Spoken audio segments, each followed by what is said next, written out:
So, hello again, good morning. I hope you're well.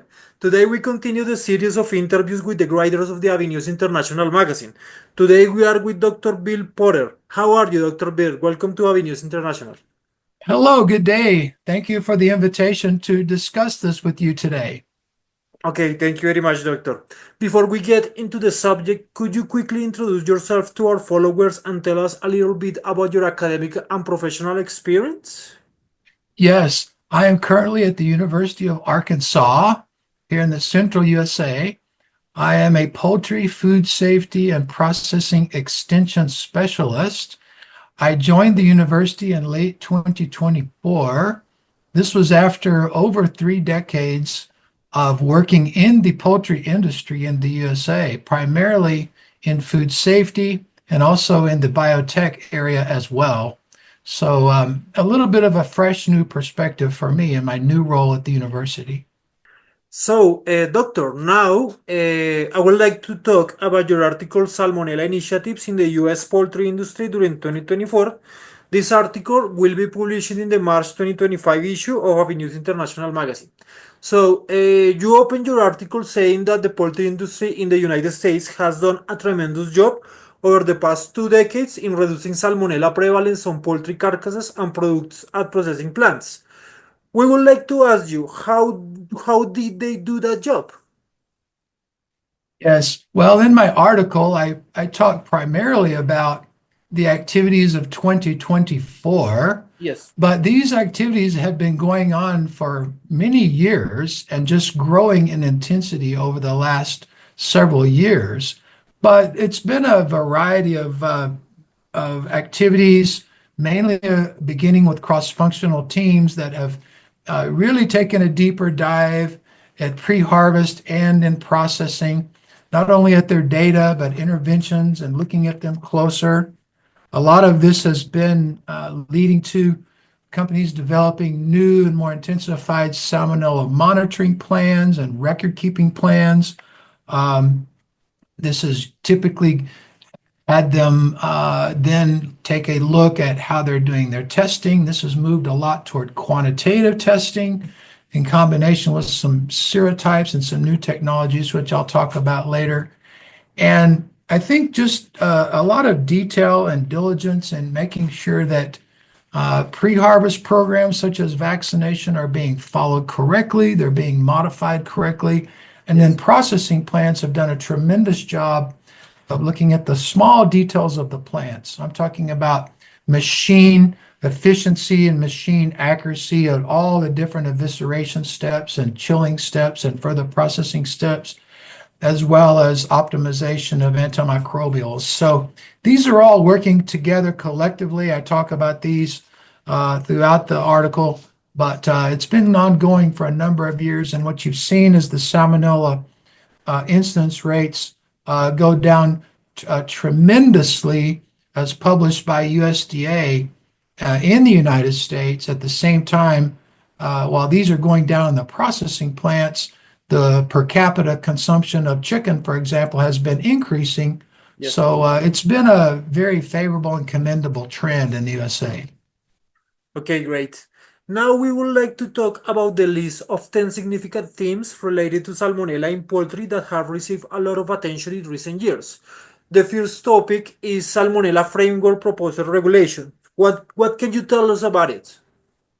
Yes, in 2024, after several years of much debate and much consideration of alternatives, the USDA did publish a proposed new Salmonella Framework Rule, Yes. which was going to, at the time of the proposal, going to require implementation of new standards for Salmonella, particularly in finished product testing by USDA, so that if Salmonella quantitative loads were at 10 CFUs or greater per gram or per ml and were a serotype of special concern, that this particular product would, in the proposal, then become adulterated product. This was highly debated. This proposal is on hold. The comment periods have been actually passed now. There's been a lot of comments from the industry, from academia, from scientists and researchers. And so at this point, the Salmonella framework is not proceeding forward as of the date of this interview, but Yes. there may be some version of it or some change or maybe some different uh, regulation or change in the standards that could occur at some point in the future. But in 2024, it was a big area of focus in the US. Okay, thank you for your answer, doctor. Poultry companies have proven that food safety success requires a team approach. Then, what do you mean when you talk about Salmonella cross-functional teams? Yeah, so just like any other type of initiative for ongoing and continuous improvement, in the salmonella reduction goal, companies have really seen the value of pulling together all the different functional areas because each of them have specific expertise. Our laboratory people are good at collecting the data and reporting the information. Our veterinarians are good at isolating what's going on at breeder farms and hatcheries and broiler farms, along with the live production staff. Our food safety and quality assurance managers are really good at us taking the systems approach and looking at how frequently and how often should data be collected and how should management be informed of this data from a microbiological perspective. And all of the other people involved in operations and technical services seem to be working together well in the USA more than I've ever seen. In fact, as far as addressing and attacking salmonella and pathogen reduction. Okay, thank you, doctor. Uh, Now, what new Salmonella monitoring and sampling programs are in development right now in the USA? I just say a lot of the companies are continuing to optimize and develop how they monitor and sample, excuse me. I think probably one of the big things that we see now is like the plants have had for years in the HACCP approach, where there's many of these different process points in the plant where monitoring is done. We're beginning to see that more formalized pre-harvest as well. And this just allows to take a more systematic approach to scheduled monitoring, whether it be on a certain frequency or certain times of the year or at a certain in a certain pattern. And so these new monitoring and sampling programs, we're just seeing them being more developed and more intensified. It could be anything from monitoring of the actual pathogen itself, such as Salmonella or Campylobacter, but it also might be monitoring of indirect indicators, things like at the farm, what is the amount of darkling beetles quantified at specific farms? What are the uh, litter moisture and litter management results looking like? What is the feed additive and water treatment additive, if those are being used at the farm? How are they impacting salmonella? And of course, continued ongoing monitoring at the processing plants and modifying them for use of new technologies seems to be an ongoing effort. So I don't think there's anything necessarily new other than they're just um, more intensified in most operations.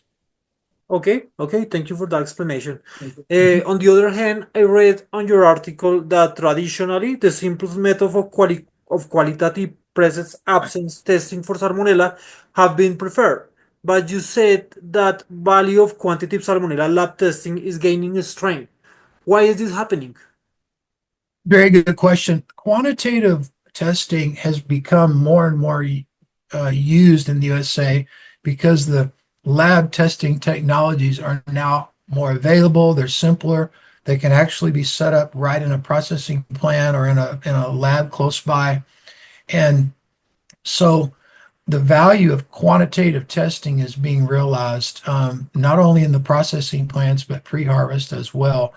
It's just like if I were to uh, go and take my temperature, if I was feeling a little bit unwell, Yes. and someone said I had a fever, that would mean one thing. But if I can quantify that fever as to how many degrees it is, that means something totally different. The same thing on quantified loads for salmonella. If we can know the colonies of salmonella versus just whether it's present or absent, we get a lot more information on what's really going on in the process. So this could be either through quantitative PCR.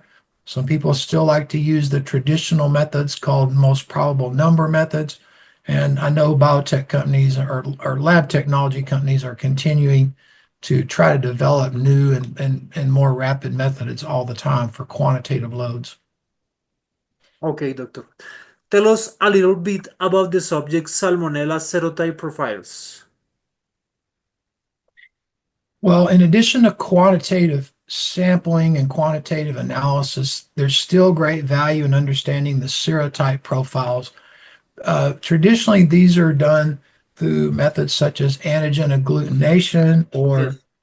maybe through biochemical identification. And then through the years, that's moved into things like next generation sequencing, or even more recently, whole genome sequencing, uh, breaking down the serotypes through taking the sequence and then doing some bioinformatics to look at things like the CRISPR region or or other genome sequence bioinformatics techniques. So understanding the serotypes is especially valuable when trying to hone in on what pre-harvest interventions are needed, and as well as understanding which serotypes are making it all the way through to the end of the line in the processing plant. Okay, doctor. Now let's talk about vaccination. What is the real importance of Salmonella vaccination? Yeah, salmonella reduction requires a lot of things, but one of the specific areas in the USA that's been gaining more attention is salmonella vaccines. I think for many, many years, vaccines have been shown to be very effective in the breeders and layers. They've been extremely important in reducing um, uh, vertical transmission of salmonella from breeder hens all the way through to the broilers. And they've been in the very important vaccines I'm talking about, very important in layers, um, just specifically for reduction and prevention of Salmonella enteritidis, most specifically. Yes. But we're seeing more and more companies considering the use of vaccines in meat birds, such as broilers, as well as in turkeys. And as the salmonella regulations, um, as they have proposed, uh, been that there would be some kind of serotype component to the regulation. Of course, this has got a lot of people a lot more interested in vaccines for specific serotypes. Yes. I would say that as serotypes change, and as we see different new emerging serotypes come on board, that will mean that there will be the interest in uh, different types of vaccines to address those particular serotypes. So I'd say that the vaccination technology will continue to be very important, particularly when we're trying to address specific serotypes. Okay, doctor. Thank you very much. So, according to enhancing best farm management practice and beer health, it is important to control pests such as rodents to reduce prominent Salmonella serotypes. What can you tell us about this?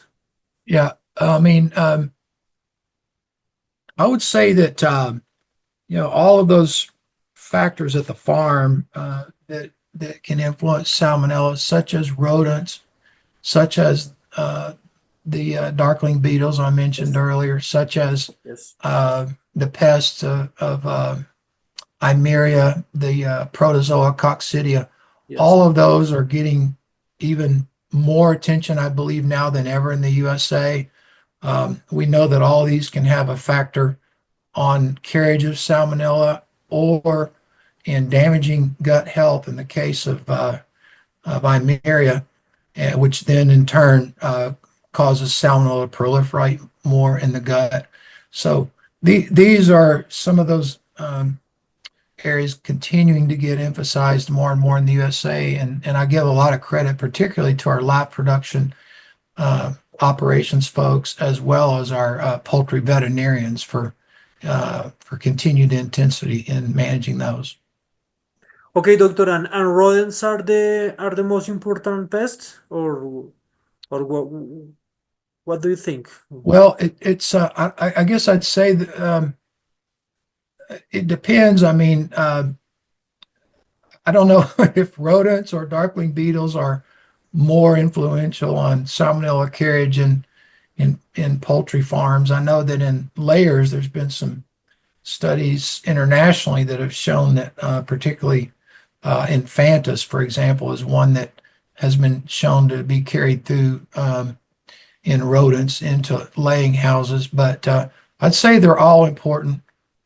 Those are kind of the two big ones that come to mind. Okay, thank you, doctor.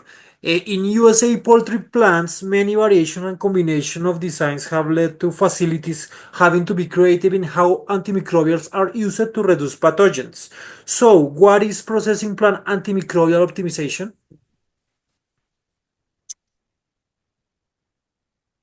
There are so many different variations in plant designs and different ways that products are chilled, different ways that they're processed. Each plant's had to be creative in optimizing their antimicrobial interventions.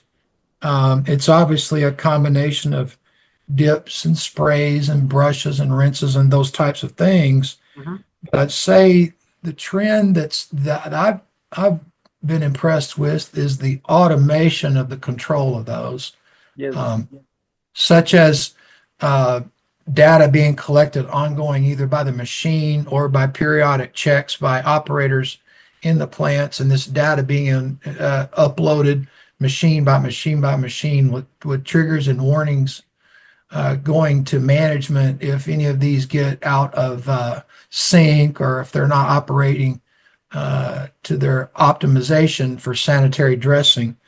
Um, so those are some of the things that are really valuable. And I know in the proposed regulation, there's been an emphasis on statistical process control, that should be one of the areas of focus, excuse me, by the processing plants. They even have some in the proposed regulation. They had some safe harbor methods of calculating log reductions for for aerobic plate count or aerobic count indicators using statistical process control. But I guess I would say in the U.S., some type of data-driven process control has been common for some time, and it's even getting more and more common and more effective with screens and dashboards and alerts and triggers. We're just seeing a lot of that going on in processing plants for lots of different measures, machine accuracy, as well as more and more alerts on things like antimicrobial concentrations. So I give a lot of credit to some of the vendors as well. I'm talking about like the chemical vendors for Yes. helping push those automations forward. Okay, doctor, that's great. Why is microbiome emphasis growing in poultry research?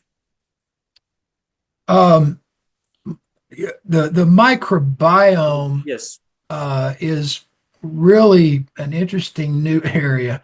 Um, what's what's made it interesting is um, we're beginning to see kind of what the research scientists have seen for some years now, that you can take a sample, Yes. uh, perform genome sequencing on it, and then with some great bioinformatics scientists and data analytics support people and software, you can really open up a huge picture of what's going on in that particular sample, all the different genus and species, all the different types of bacteria that are in there, what's the relative abundance of each, and how did these change over time if you put in a different pre-harvest intervention or if you put in a different plant chemical, or like one presentation that was at IPPE this year, the difference in certain sanitation processes, the microbiome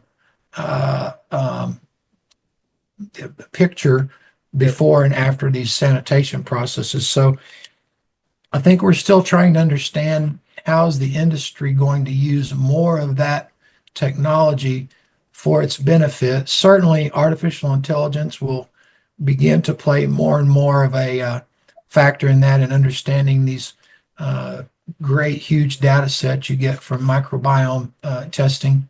But it's an exciting future scientific area of growth and research, and thus it will be extending into the industry as well. I've done a few projects, or have been involved in a project or two in this already, and have seen some done, and it's a promising new scientific tool that we've got uh, at our disposal now.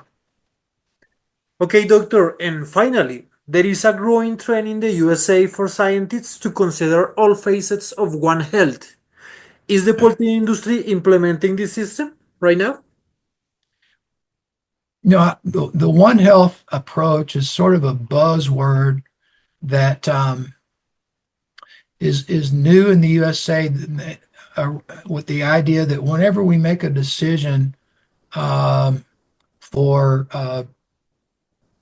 say, anything scientific, or in the life sciences, we need to consider the impact on people, the Yes. impact on the planet and the Mhm. environment, the impact on animals, and that's starting to be called a One Health approach to any decision we make in the life sciences. And I would say that we've kind of informally been doing that for a long time.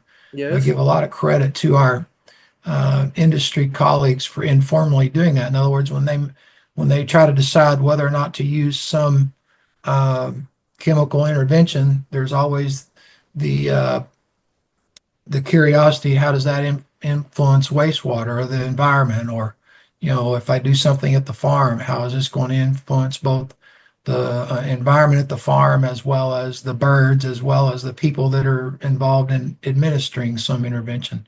So it's kind of been informal for years. I'd say it's becoming more formal. And Yes. as we look at what we're doing for reduction of salmonella in the USA, um, no longer can we just say add more and more chemicals at the plant. Yes. I Yes, think we doctor. need to say, how does this particular decision impact the entire One Health strategy? Healthy people, healthy planet, healthy animals. And of course, if we can do something that's beneficial to all of them, that would be the end goal for sure. Yes, and at this point, I think it's important to say that our poultry industry has a lower environmental impact compared, for example, with beef or pork. Mm. Okay, In yes. a lot of ways, that's the case. I and I think, fortunately, we're always looking to have less environmental impact for two reasons: just to be good stewards of our industry, but secondly, if we can reduce water, that saves money, or if we can reduce chemical usage, maybe that is a way to influence the environment, and reduce cost as well. So, One Health is good for everyone. Okay, okay, good. Thank you very much, Dr. Bill, for your article. We have learned that the US poultry industry is continuing to make improvements to minimize risk of salmonella illness and research. And biotechnologies companies are continually looking at new methods to understand the cause of salmonella while developing effect mitigation strategies. We really appreciate your willingness for the interview as well as for having written the article for the magazine of aviNews International. This is the end of today's interview and we will see each other in next opportunity. Again, thank you, doctor, and have a nice day.